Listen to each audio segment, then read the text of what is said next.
Last week, we had two in-depth historical breakdowns where we went through and we looked at running back value coming in as rookies and what happened going into their second seasons. We had some pretty big takeaways. A big takeaway that we had is at the running back position, these players will come in and hit as rookies, and they won't necessarily be guaranteed to get better in year two. It's very different than wide receiver. Wide receiver, you see someone come in like Zay Flowers, Jordan Addison, Tank Dell, Jaden Reed. It doesn't matter. If you see a rookie wide receiver come in and have success, more times than not, based off historical data, that player is going to continue to trend in the right direction, and you should expect a year two breakout. Running back, that's not the case. We're going to look at this in two different ways. One, I want to look at the actual production of running backs. The running back we're going to be talking about in this video is on this list right here. But this was a group of running backs that were 22 years old their rookie season that were drafted in rounds 2 to 3 of the NFL draft. And if we're looking at these guys since the year 2000 with the RotoViz screener, you see that 53 running backs were 22 years old, drafted in these two rounds since the year 2000. Out of those 53, 5 of them, their rookie seasons, averaged 16 points per game or more. And then 13 of them averaged 12 points per game or more. So that's good for about 9.43% and 28% of those guys hitting. Now, wide receiver, if you saw that 9% hit rate as a rookie, what we tended to find is, okay, that's up to like 27% in year two. These guys get better going into their second season. Didn't happen here. I mean, at running back, you see that the second season guys, there were still only 5 players to have 16 points per game or more. There were only 16 to have 12 points per game or more. So obviously, we're not expecting running backs to get worse after their rookie season. But what all that historical data has shown us is a lot of people expect them to take that second step, to take that jump forward in year two, where in reality, a lot of times they kind of stay neutral. We can look at this in a different way as well, where we can go ahead and we can look at what we saw with their Dynasty ADP over time. Now, this is what we got from DLF. We tracked Dynasty ADP since the year 2014, looked at running backs in year 1, year 2, year 3, came up with a bunch of different trends here. I mean, you can dive into so many videos that we made last week. I mean, a bunch of posts that we had on flogfantasy.com as well. There are a ton of takeaways with this historical data. But one of which is if we're looking at these guys that went out there and gained in value after their rookie season with their Dynasty ADP. So this is, they had a startup ADP of maybe 19 as a rookie, and then they had a startup ADP at 7 the second offseason. You had 44 running backs that gained value after their rookie season, and you had about 43 running backs lose value after their rookie season. So, I mean, it was very hard to know, should you go through, should you invest into the rookie running back? About a 50% chance of what's going to happen. But what's very interesting is if you then look at their value after their rookie season and then compare it to their value going into year 3. So what happens in their second year? In the 44 guys that gained value after year 1, 29 of them lost value in year 2, and only 15 of them gained value in year 2. Out of the guys that lost value in year 1, 28 of them continue to lose value in year 2, and only 15 of them gain value in year 2. So what all this historical data showed us is you can expect a rookie running back to probably pop. He's probably going to gain value, but the expectations will most likely get out of hand. And it's not a guarantee that he's going to continue to get better going into year 2. And a lot of times it makes sense to maybe sell the running back after they pop in value and then reinvest into new rookies in the next draft class. So this brings us to the group of running backs that I want to talk about here. The guys that gained value their rookie season this past draft class: Jahmyr Gibbs, Devon Achane, Zach Charbonnet, Roschon Johnson, Tyjae Spears. Now, we already talked about Tyjae Spears early in the offseason being that sell high candidate. It was clear as day why he was a sell high candidate for a multitude of different reasons. But now Pollard's there, you're no longer going to be able to sell him for anything. Zach Charbonnet really hasn't gained much value. Roschon now had DeAndre Swift get added into Chicago, so his value is really nowhere. So really the only two guys that gained a considerable amount of value as rookie running backs last year to where we stand today in mid-April, Jahmyr Gibbs and Devon Achane. Gibbs checks the box pretty much across the board as an elite level running back. He had the red zone usage at the end of the year. He's an elite level receiving back. He was the number 12 overall pick in the NFL draft. Phenomenal athlete at the NFL Combine. He checks pretty much every single box. Gibbs, I'm not saying to sell high. Gibbs, I think he is deserving to be a top 3 running back in Dynasty relatively easily. Devon Achane's guy we're going to be talking about here. With Achane, I did not love him as a rookie. I mean, it's not like we were avoiding him like the plague. It's not like I was clowning on him like we did with Kyron Williams 2 years ago, which ended up being a horrible mistake.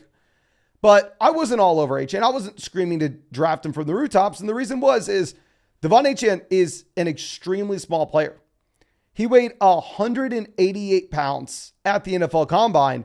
And if we go over the past 20 years, we really have never seen running backs this small find success in fantasy.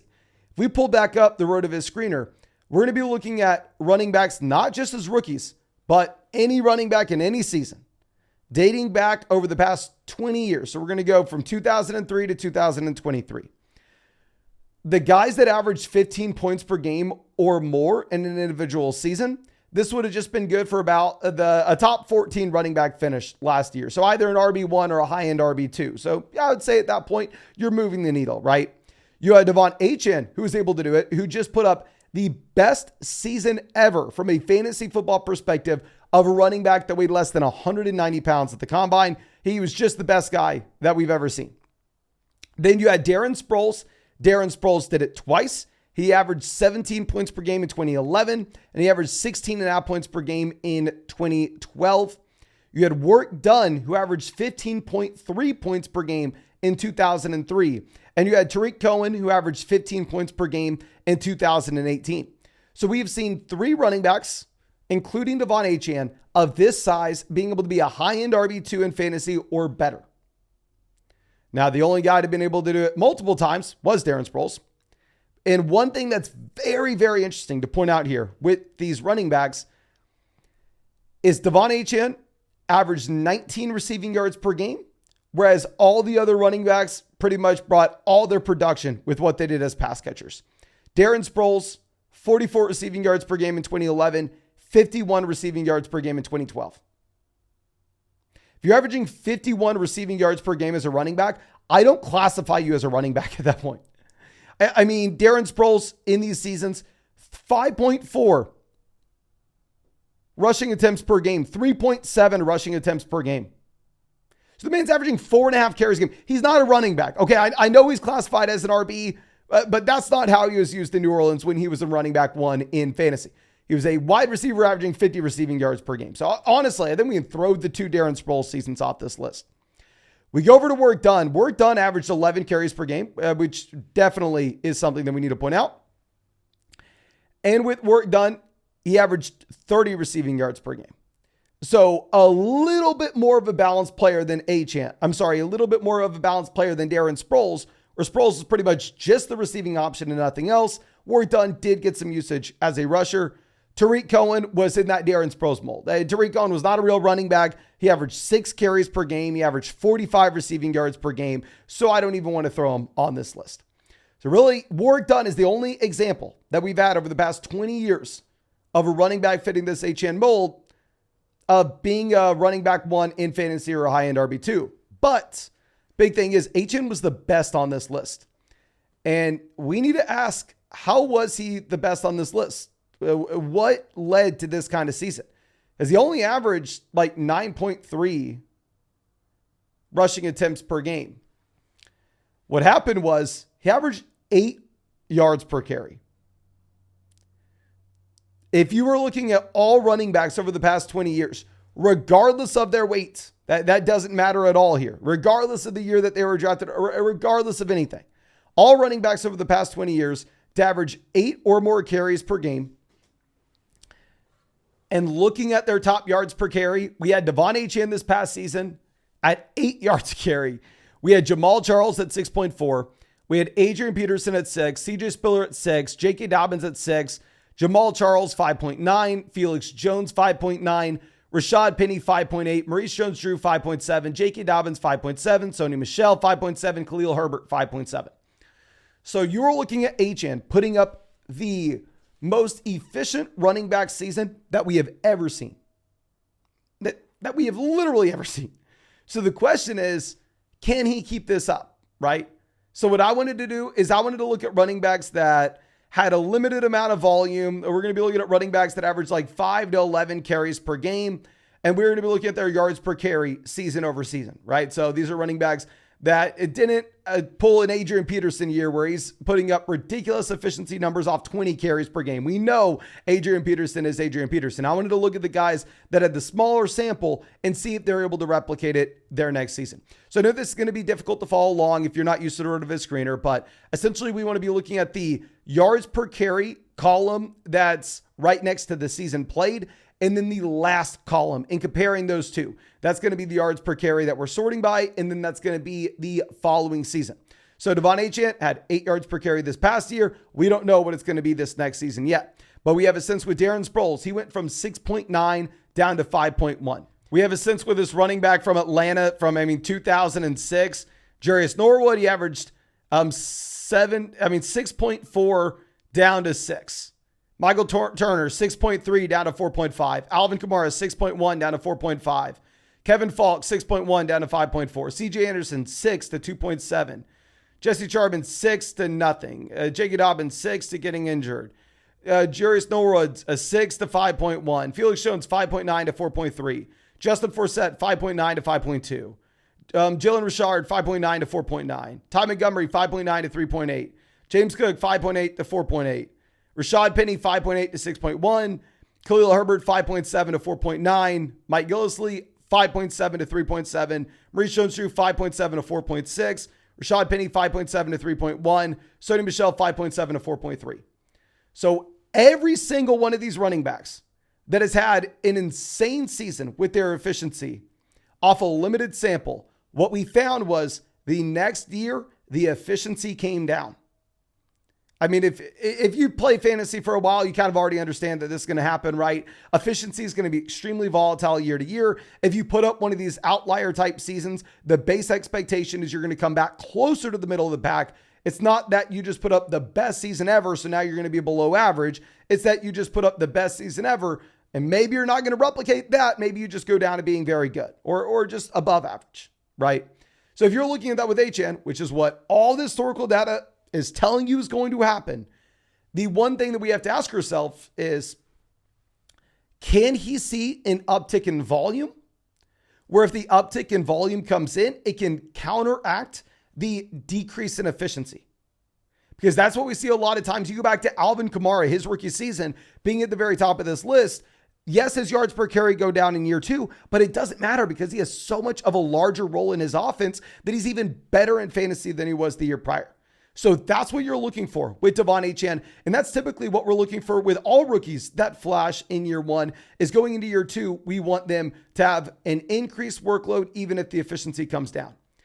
So what we decided to do is we decided to use this Rotoviz screener, look over the past 20 years and look at running backs that were 190 pounds or smaller and see how many of these guys were able to average 15 carries per game in a season. Warrick Dunn had a stretch of years where he was able to go through an average 15 carries per game. In those seasons, he was averaging 13.5 points per game, 11 points per game. And you had Tatum Bell in 2006, averaging 17.9 rush attempts per game with only 11.5 fantasy points per game. Now, I want to be very clear. If Devon Achane was able to get up to 17 carries per game, I believe Devon Achane would be an elite running back in fantasy based off what we saw this past year. Even if the efficiency were to come down, it could come down by 25%. He could go from 8 yards per carry down to 6. But if he doubled his rush attempts per game, the man's still going to be phenomenal in fantasy and better than he was a year ago. But when we're looking at this historical data, what it tells us is, it tells us that running backs at this size outside of Warrick Dunn have never been able to handle a 3-down workload. We kind of see that with Achane this past season, getting injured off a smaller workload. I'm not going to say 100% the reason he got injured is because he weighs 188 pounds, but I think there's at least a little bit to it. So if we're bringing all of this together, the main thing is We have so many different historical data points that scream running backs are good sells going into year 2. Running backs have a very difficult time maintaining an elite efficiency mark and at the same time seeing an increase in volume. The only running backs over the past 20 years to average 6 yards per carry in a single season with 13 or more carries per game were Jamal Charles and Adrian Peterson. That was it. 2010 and 2012. So over 10 years ago. So you're betting for Achane to have volume that we've never seen before from a running back his size, or have efficiency that we've only seen once before, and that was from Achane himself last year, but all the historical data says it's probably going to go down. And you're betting against the historical data that tells running backs typically lose value in Dynasty in their second seasons. For all those reasons, I am probably going to say that this guy's a sell. If we're going to go over to flockfantasy.com, pull up the trade calculator and get a sense of some price tags that we can be looking at. Of course, on flockfantasy.com, we have the trade calculator, trade finder, dynasty team analyzer, the whole 9 yards. You can find it all in the link in the description, comment section. Code FLOCK, get you hooked up with 30% off any sub. Plus code FLOCK, yours truly will break down your dynasty team in a podcast. Just looking at some of the recent trades that have happened over the past few days. Devon Achane and his second for Chris Olave in his second. Give me Chris Olave over Devon Achane in Dynasty. Devon Achane in a first versus CeeDee Lamb in a second. Give me CeeDee Lamb easily. Devon Achane and his second versus Khalil Herbert and 2 first-round picks. Give me 2 first-round picks over Devon Achane. I mean, if you took Achane in the second round this past year, bravo, you smashed. I am so damn happy for you. But now you can profit an immense amount. And a 2 quarterback league, someone sold Achane and Higgins for Jordan Love. Give me Jordan Love. Someone sold Achane and Jamar Chase for Kyron Williams, Justin Jefferson. Give me Kyron and Justin. Someone sold Achane and a first for Breece Hall, Jalen Waddle, and a third. Give me Breece Hall, Jalen Waddle, and the third. But I hope that we were able to help out in some way with this video. If we did, hit that like, subscribe if you play Dynasty. If you have any Achane trades or you just want to tell me how stupid I am, feel free to go down. You can do that in the comment section. And yeah, that's all I got for you. Really appreciate you. Really hope you have a great day and hope we get to see you out with the video.